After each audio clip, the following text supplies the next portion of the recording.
Wafanyabiashara wengi wameniuliza, Mark Benvix, lini nitakuja kwenye darasa lako unifundishe? Nataka tuonane ana kwa ana ili unifundishe vitu. Mark Benvix, njoo ofisini kwangu nitembelee, unifundishe vitu, unisaidie kutengeneza matangazo, unisaidie kuongeza mauzo kwenye biashara yangu, unisaidie kutengeneza content zitakazoniletea wateja. Hapana. Hiyo kazi mimi siwezi kufanya. Kwa nini? Kwa sababu sasa hivi naogopa kutembea barabarani, lakini pia naogopa kukutana na watu kwa sababu inaweza ikawa mara yangu ya mwisho. Lakini vitu nitakavyo kufundisha nikija kuonana na wewe ikitokea ni vitu hivi hapa. Kwa hiyo leo nataka nikufundishe hapa ili uache kuniambia tutakutana lini? Tutakutana kufanya nini? Tutakutana kufanya nini? Unataka kunifanya nini? Sasa sikiliza. Kila kitu ambacho ninakuja kukufundisha, kila kitu kiko hapa. Kila kitu kiko hapa. Kwa hiyo hii video inakutosha. Usiniambie naomba tukutane. Kwa nini tukutane? Kazi zote ambazo tunaweza tukafanya, naweza nikakufundishia online. Naweza nikakufundishia kila kitu online. Kwa nini sikufundishe online? Mimi siwezi kuelewa mpaka nituonane. Yaani ukiniona kwa macho ndo unaelewa. Usifanye hivyo. Usifanye hivyo. Yaani kwamba lazima yaani ni kama ukisoma Biblia kuna mama mmoja kuna mama mmoja alikutana na Yesu. Akamwambia Yesu, sikuachi mpaka unibariki. Yesu akasema, akawa anatembea. Jamaa akasema, wewe sikuachi mpaka unibariki. Yesu ndo akamshika huyo mama akapata baraka zake. Sasa wewe unataka wewe kwamba hautoelewa mpaka tuonane? Hapana. Tujaribu. Nikikufundisha leo usipoelewa, nipo tayari tuonane. Okay? Kwa hiyo kaa kwa makini, chukua kalamu na karatasi, naenda kukufundisha vitu. Okay? Naenda kukufundisha vitu. Kwa hiyo usianze kusema tutaonana lini? Unataka kunifanya nini? Sitaki tuonane. Acha tuonane huku mtandaoni, lakini kama tukisema tuonane, acha tuonane labda kwenye vikao. Kitokea tuna vikao ndio utakuja kuonana. Ila kwa sasa hatuwezi tukaonana. Okay? Tutaonana labda siku nyingine. Baada ya 1961. Sasa nataka nikufundishe jambo moja leo. Kabla tujaenda hapa. Okay? Nataka nikufundishe kitu kimoja muhimu sana. Kama wewe una biashara kwenye mitandao ya kijamii, hiyo biashara yako hivi ndio inavyofanya kazi. Iko hivi. Kuna concept moja kwenye marketing. Marketing ni sayansi ya kutengeneza demand. Ndio marketing ilivyo. Kufanya watu watamani vitu vyako. Ndio marketing. Okay? Kwa hiyo ukiona mtu anatumia mitandao ya kijamii kutengeneza demand, kufanya watu watamani kununua vitu vyake, hiyo ni digital marketing. Anatumia mitandao au mifumo ya kidijitali kufanya watu watamani vitu vyake. Hiyo ndio digital marketing. Kwa hiyo mimi ninachokufundisha hapa basically ni digital marketing. Okay? Lakini ili watu watamani vitu vyako na waje kununua vitu vyako, hawa watu hawakurupuki kutoka huko walipo kuja kununua vitu vyako. Kuna hatua fulani ambazo wanapitia kisaikolojia mpaka wanakuja kununua vitu vyako. Hizi hatua ziko hivi. Hatua ya kwanza, kwa mfano umetengeneza tangazo. Sawa. Hili tangazo limeonwa na watu labda watu 10,000. Okay? Labda umetengeneza video au content au tangazo umelilipia, limeonwa na watu 10,000. Watu sahihi. Sawa. Labda ulikuwa unatafuta walimu au ulikuwa unatafuta labda wajawazito au watu wenye kisukari. Labda unatafuta watu wenye kisukari. Umetangazia watu wenye wanaoweza kuwa na watu sahihi wanaoona hilo tangazo. Umewatangazia kuhusu mambo ya kisukari. Labda unauza dawa ya kisukari. Watu 10,000 wakiona tangazo lako, unataka kuniambia watu 10,000 wote watanunua vitu vyako? Nakuuliza. Wakiona watu 10,000 tangazo lako au content zako, watu wote 10,000 watanunua vitu vyako? Hapana. Hiyo ni kitu cha kawaida. Usilalamike kwamba watu 10,000 wameona vitu vyangu, hakuna hata mmoja alionunua. Usilie. Kama hakuna mmoja alionunua, hapo kuna shida. Lakini kama watu 10,000 wameona tangazo lako, hongera sana. Cha muhimu ni kwamba tumefanya watu wawe aware, wafahamu. Wafahamu kwamba vitu vyako vipo. Kwa hiyo hongera sana. Hii ni kazi kubwa sana umefanya. Kwa hiyo mpaka hapa kama watu 10,000 wameona vitu vyako, hongera sana. Tukupigie makofi. Mpigieni makofi. Sasa kati ya watu 10,000, kama watu 10,000 wameona vitu vyako, ni wangapi watakuamini kama kweli utawasaidia? Ni wote 10,000? Usifanye hivyo. Watu 10,000 wakiona vitu vyako, wanaweza wakawa watu 1,000 tu ndio watakuamini. Wanaweza wakawa watu 1,000 tu ndio watakuja kukuamini. Watu 1000 ndio watakuamini, watasema afu kweli huyu jamaa anaweza akanisaidia kupungua kisukari au kuepukana na kisukari au akamsaidia ndugu yangu kuepukana na kisukari. Watu 1000 ndio watakuamini. Sasa hii ni kitu cha kawaida sana. Sasa ina maana ni 10% tu ya watu walio na tangazo lako. Ni 10% tu ndio wameonesha kukuamini. Sawa? Ndio watu 10,000 tu, watu 1000 tu kati ya watu 10,000 ndio wameonesha kukuamini. Usilie. Hii ni sayansi ya kawaida. Hii namba tunaita conversion rate. Okay? Sasa sikiliza. Sitaki tuingie ndani kwenye hizi namba, ila nitakuonesha jinsi zinavyofanya kazi. Okay? Hii inaweza kuwa engagement rate au kitu kama hicho. Inategemea na hatua ambayo wamepitia. Lakini kama ni watu 1000 wameona kitu chako na wakakuamini, unataka kuniambia wote 1000 watanunua? Unataka kuniambia wote 1000 watashika mfukoni, watoe wallet wakupe pesa? Hapana. Unaweza wakaja hapa watu 100 tu ndio wakakutafuta wakasema nataka hicho kitu. Watu 100 tu ndio wameonesha nia ya kutaka hicho kitu. Wameonesha mazungumzo, wameamua kununua au wamepigia simu au whatever. Watu 1000. Sasa hawa ndio wateja sasa. Kwa hiyo kati ya watu 10,000 umepata wateja 100 peke yake. Si unaona? Sasa hongera sana mpaka hapa. Hongera sana. Kwa hiyo watu 10,000 wamefahamu kuhusu biashara yako, watu 1000 wakakuamini. Okay? Wakakuamini. Na hao 1000 wakikuamini na maana wamekufikiria, wameonesha nia. Lakini hawajanunua wote.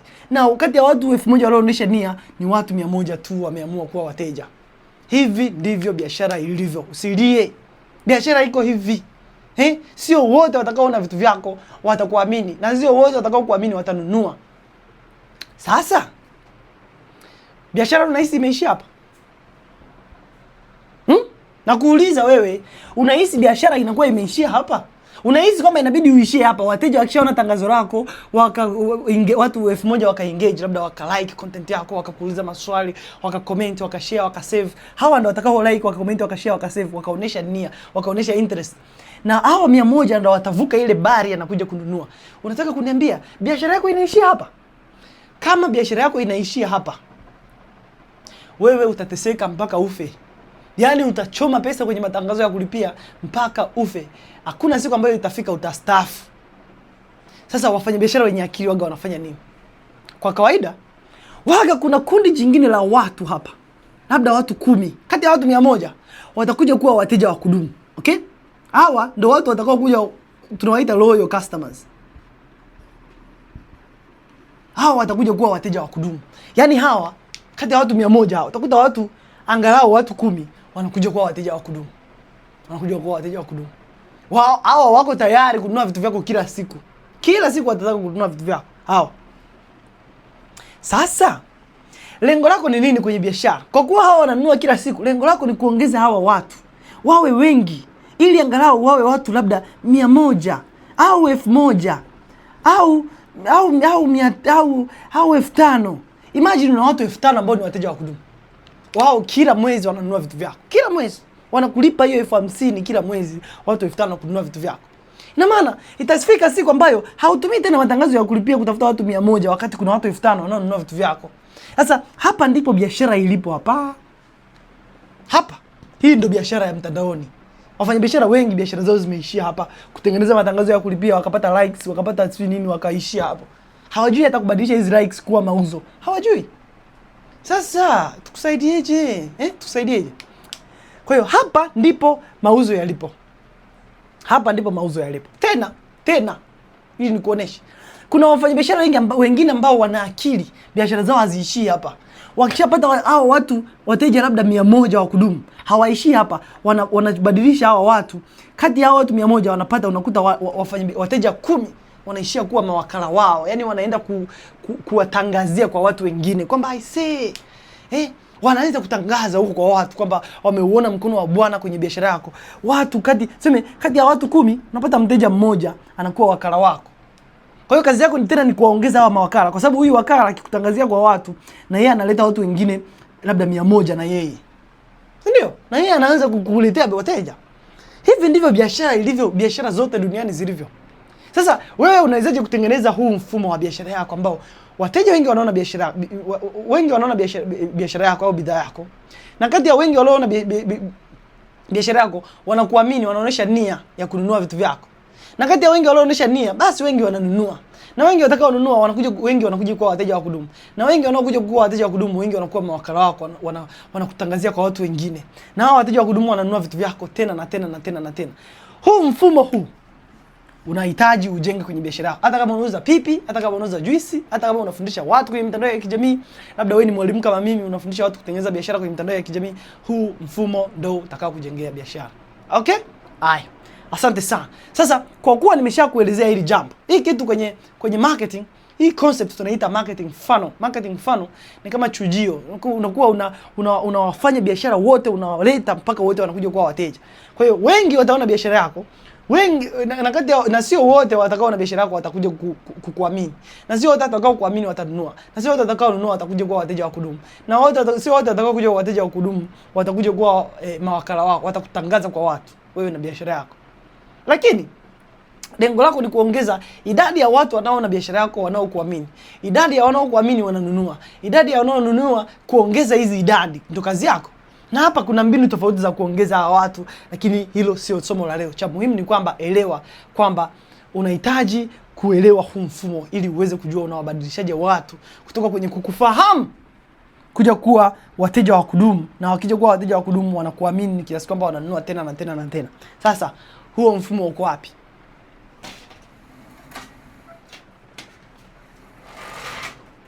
Ndugu yangu, karibu darasani.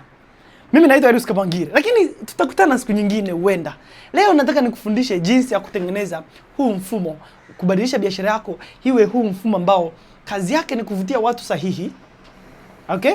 Kazi yake ni kuvutia watu sahihi, na kati ya hao watu sahihi wengi wanaamua kuwa wateja, na kati ya hao wengi wanaamua kuwa wateja wengi wanaamua kununua tena na tena na tena. Okay? Huu mfumo wenyewe huu hapa. Okay? Sasa huu mfumo uko hivi. Biashara zote zilizofanikiwa kwenye mitandao ya kijamii zinatumia huu mfumo. Labda huenda biashara yako haitumii huu mfumo, au biashara ya washindani wako unaweza kuhisi inatumia huu mfumo, lakini biashara ya washindani wako nao ni wajinga tu. Sidhani kwamba wana akili nyingi. Huenda nao hawana huu mfumo. Kwa hiyo wewe ukijifunza na ukautumia, hata kama ukitumia muda mrefu kujifunza kiasi kwamba mwisho wa siku baada ya miaka miwili ndio ukajikuta una huu mfumo, ni vizuri sana. Lakini leo wewe una bahati kujifunza huu mfumo. Okay? Haya.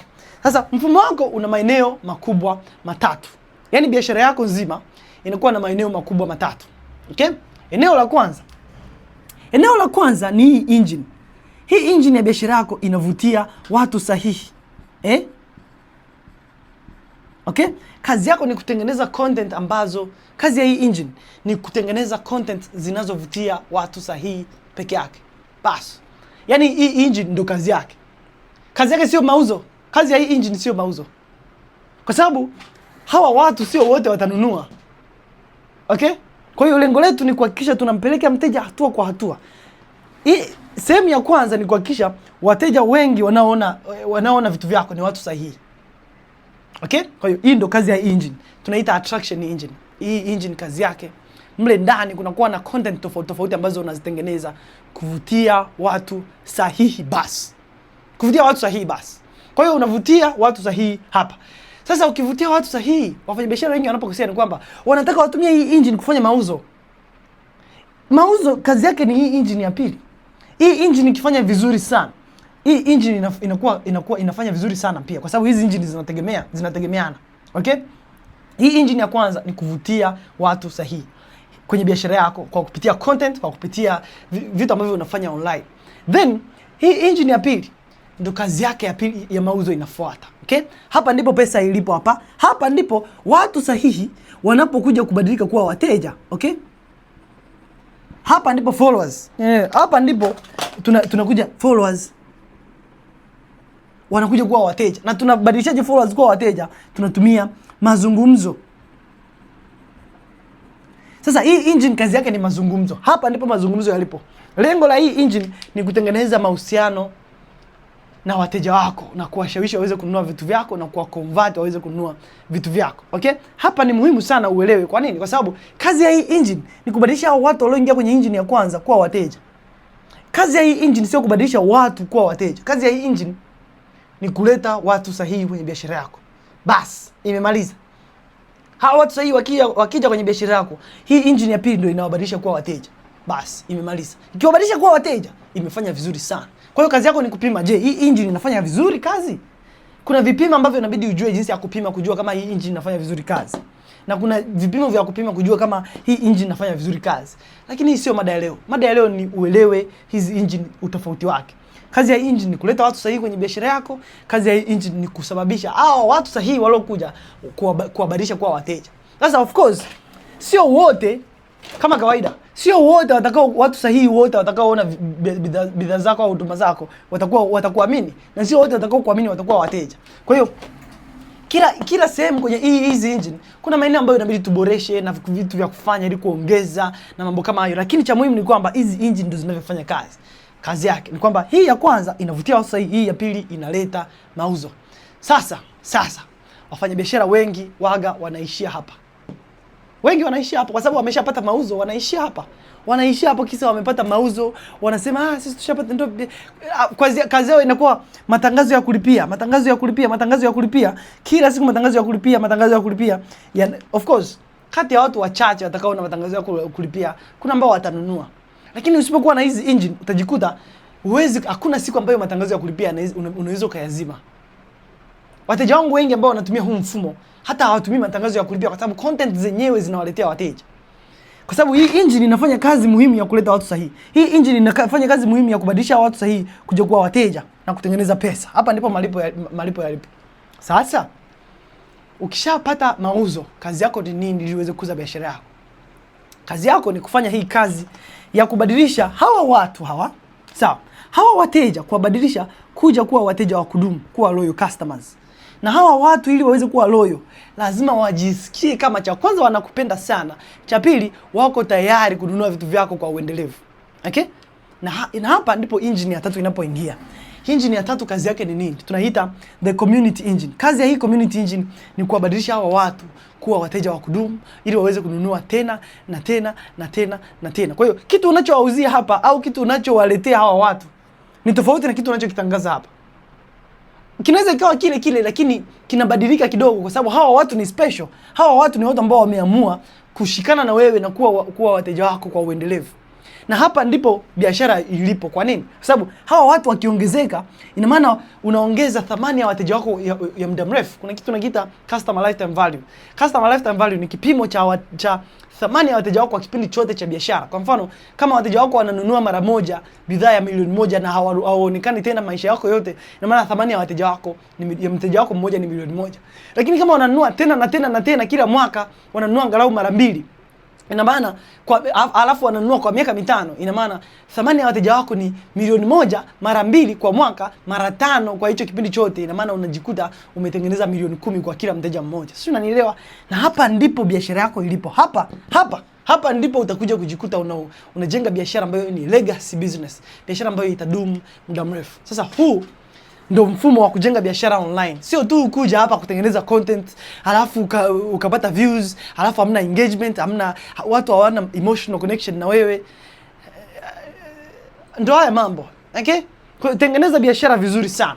Na kama unataka kujifunza jinsi ya kutengeneza huu mfumo, kuna madarasa special ambayo yatakusaidia kutengeneza huu mfumo kwenye biashara yako. Okay? Of course, itabidi ujipange kidogo. Madarasa haya yako deep sana.